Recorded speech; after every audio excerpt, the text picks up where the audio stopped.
Salut, salut, j'espère que vous allez bien. Aujourd'hui, nous allons voir, avec des récits clairs, nets et précis, contenus dans des livres islamiques, si défendre le prophète de l'islam, le plus grand prophète de tous les temps, pour la communauté musulmane, est en conformité avec l'islam, ou bien si les personnes qui commettent les assassinats depuis 1500 ans maintenant sont des faux musulmans. Regardons d'abord ces vidéos et nous nous reverrons après pour vous donner les sources islamiques justifiant ou non les assassinats commis. Bon visionnage.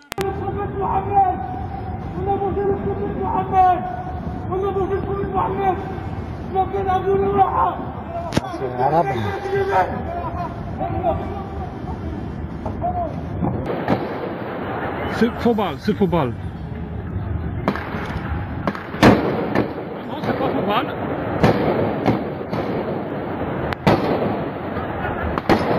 Si, ça rebondit là. Il y a les flics là, quand ils ont tué. Ils ont pété les bagnoles. Les Français de confession musulmane abasourdis par cet assassinat. Tout ça à cause d'une religion, mais c'est un prétexte ça. Mais c'est pas une religion. C'est notre religion, ça n'a jamais été ça, notre religion. Au contraire, c'est pas possible. La condamnation, elle est ferme. On condamne fermement ces actes ignobles, inhumains. Bonsoir, que la paix soit sur vous. Je voulais prendre la parole ce soir à la lumière des derniers événements qui touchent la France. En commençant bien sûr par condamner le meurtre et l'assassinat de Samuel Paty, pour transmettre également nos sincères condoléances à sa famille, à ses amis, à ses collègues et à ses élèves, parce que ce qui s'est passé est inacceptable, bien sûr condamnable, et que rien ne peut justifier. The whole Sindhi narrative, I am not Allah, Allah is Satan. Why do you come here? Do I look like Allah? Why do you come here? Do I look like Muhammad? You're No. Dad. You're talking about your dad. Why are Maybe your granddad you looks so like that. upset? Maybe your dad looks like that. I don't know. Be honest. If Be truthful. my Does your dad father look is like Muhammad, that? have Does your dad respect look to the like God. that? Does your dad look like that? J'aimerais donc vous montrer ce que dit réellement l'islam de ces personnes qui tuent pour défendre le plus évident, le plus flagrant faux prophète de l'histoire de l'humanité, en la personne de Mohammed.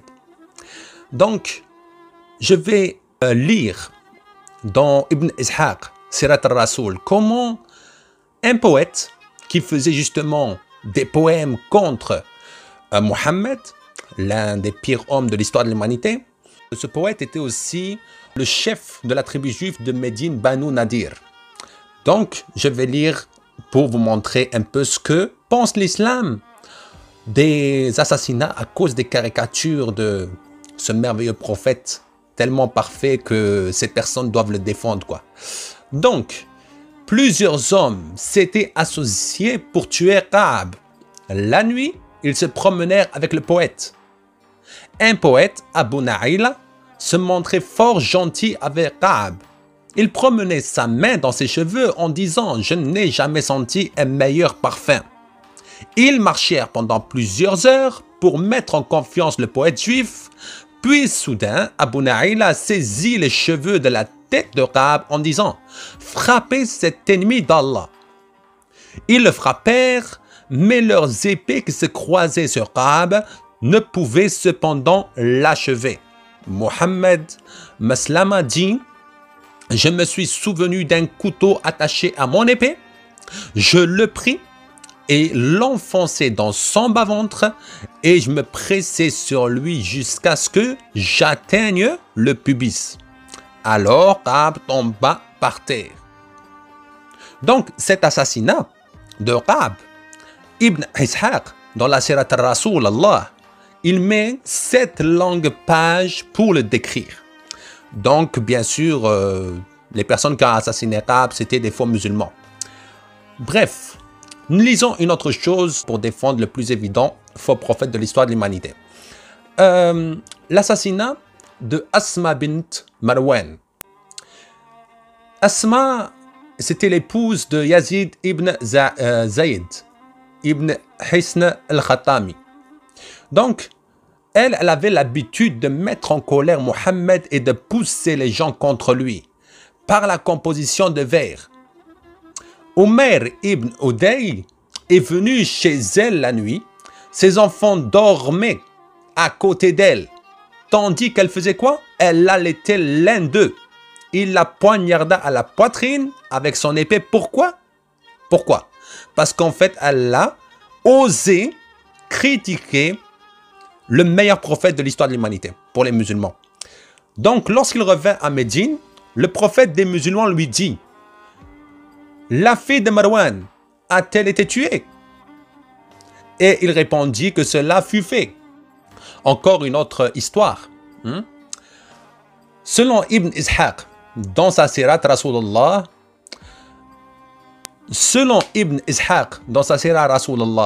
qui constitue le premier corps biographique ancien sur Mohammed, Asma, émue de l'assassinat du vieux Abu Afaq à Médine, écrivit des poèmes pour dénigrer l'islam et Mohammed, reprochant aux Médinois d'obéir à un chef qui n'est pas de leur lignée.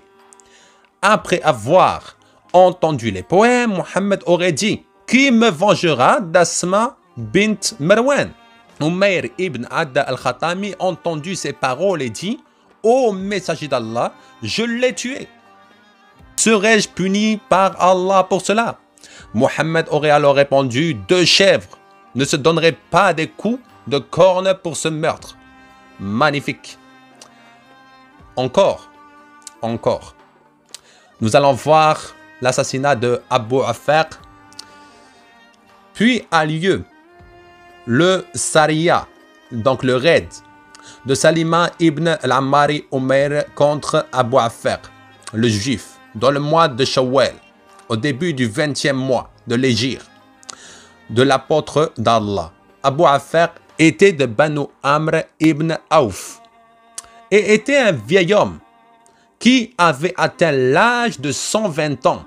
Il était juif et allait pour dynamiser les gens contre l'apôtre d'Allah, composait des versets satiriques contre lui. Salim ibn Umayr, qui fut l'un des grands guerriers et qui avait participé à Badr, a déclaré: je prends le vœu de tuer Abu Afaq ou de mourir avant lui. Il attendit une occasion jusqu'à ce qu'une nuit chaude est venue et Abu Afaq a dormi dans un lieu ouvert.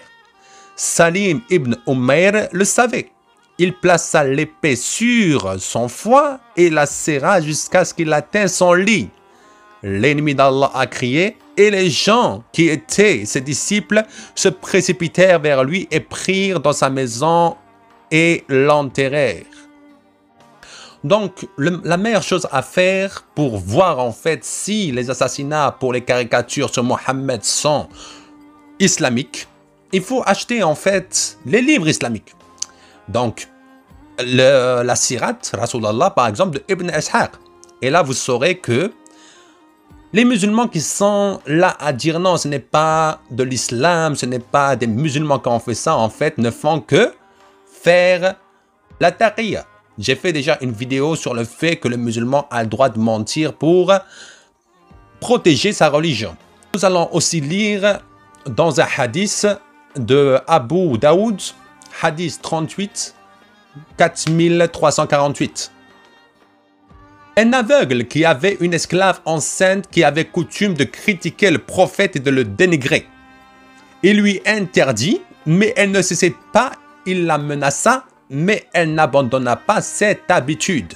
Une nuit, elle se prit à injurier le prophète et à le critiquer. Alors il s'empara d'une dague, la plaça sur son ventre, appuya et la tua. Waouh, magnifique! Un enfant qui est sorti d'entre ses jambes souillées du sang qui était partout. Quand vint le matin, le prophète en fut informé. Il rassembla les gens et déclara: je jure par Allah que cet homme qui a fait cela, et je l'adjure de se lever. Sautant par-dessus les coups et tremblant, l'homme se dressa. il s'assit devant le prophète et dit, « Apôtre d'Allah, j'ai été son maître, elle te vilipendait et elle n'abandonnait pas cette habitude.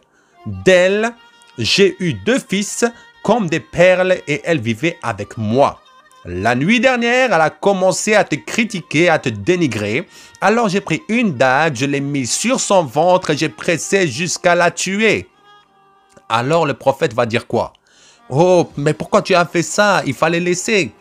Moi, je l'aime, cette personne. Non, mais un jour, elle allait se convertir. Un jour, elle allait se repentir. Un jour, elle allait venir.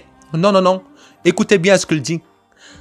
Alors le prophète a dit, « Oh, sois témoin. Aucune somme ne sera payée pour son sang. » Waouh!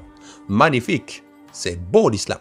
Encore une fois, Abu Daoud, Hadith 38, 4349, une juive insultait le prophète et le dénigrait. Un homme l'étrangla jusqu'à ce qu'elle en meure. L'apôtre d'Allah déclara qu'il n'y avait rien à payer pour son sang. Waouh, waouh, waouh. Magnifique, magnifique, magnifique.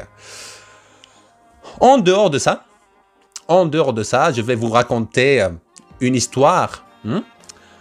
En 1537, le sultan Suleiman Ier donne l'ordre à tous les gouverneurs de l'Empire de faire trancher la tête de toute personne mettant en doute les paroles de Mohammed, qu'il s'agisse d'un musulman ou non. Waouh! Du coup, moi j'ai une question à poser à nos amis musulmans.